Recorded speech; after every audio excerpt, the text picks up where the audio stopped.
মুখ্যমন্ত্রী মমতা বন্দ্যোপাধ্যায়ের অনুপ্রেরণায় কালিয়াগঞ্জ স্টেট জেনারেল হাসপাতালে মা ক্যান্টিন পরিষেবা চালু করল পুরসভা। মঙ্গলবার দুপুরে কালিয়াগঞ্জ স্টেট জেনারেল হাসপাতাল ক্যাম্পাসের বিশ্রামাগারে মা ক্যান্টিন পরিষেবার আনুষ্ঠানিক সূচনা করেন পুরপ্রধান রামনিবাস সাহা। উপস্থিত ছিলেন হাসপাতাল সুপার জয়দেব রায়, উপপুরপ্রধান ঈশ্বর রজক, পুরসভার কার্যনির্বাহী অফিসার অর্ণব রায় এবং বসন্ত রায়, মনোজ সরকার, রথীন্দ্রনাথ গুহের মতো পুরো কাউন্সিলররা। কালিয়াগঞ্জ পুরসভা পরিচালিত এই মা ক্যান্টিনে মাত্র 5 টাকার বিনিময়ে রান্না করা খাবার হিসেবে ডিম, ডাল ও সবজি দিয়ে ভাত মিলবে। পুরপ্রধান রামনিবাস সাহা বলেন, বহুদিন ধরেই কালিয়াগঞ্জ পুরসভা অফিস প্রাঙ্গণে মা ক্যান্টিন পরিষেবা চলছে।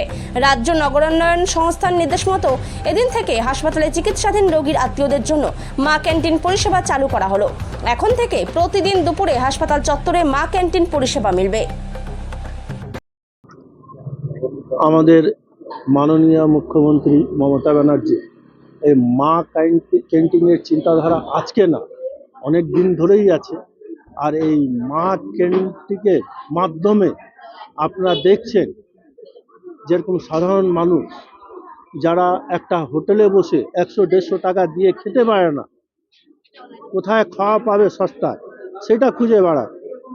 তার জন্য আমি এর আগেও বলছিলাম যে ভারতবর্ষের মধ্যে দেখবেন যে বাংলার চিন্তাধারা যখন করে তার অনেক বছর পর ভারতবর্ষে সেই চিন্তাধারা আসে।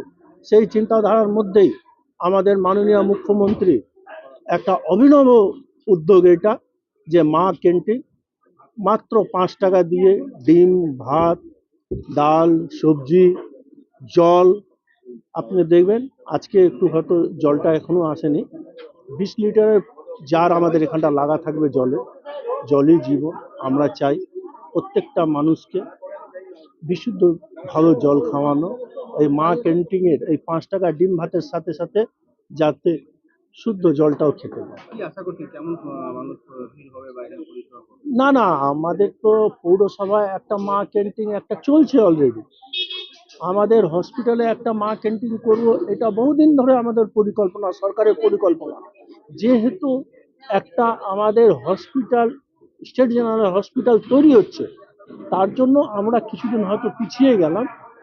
তাও দেখেন আমরা রেডিমেড রান্না করে নিয়ে আসে। আপাতত আজকে 150 জনই নিয়ে আসা হয়েছে রান্না। 150 লোক দিয়ে আমরা স্টার্ট করছি, কিন্তু এখানটা 150 কেন, 300-400 যত লোক আসবে আমরা ততজনকেই খাওয়াবো। কেউ না খেয়ে যেতে পারবে না। দিনে কি একবার? হ্যাঁ, দিনে একবারই এটা আমরা চালু করতেছি। তারপরে 1:30, 2টো, 2:30 অবধি যতক্ষণ চলবে আমরা। খোলা থাকবে? রোববার শুধু বন্ধ থাকবে, তাছাড়া প্রত্যেক দিনই খোলা।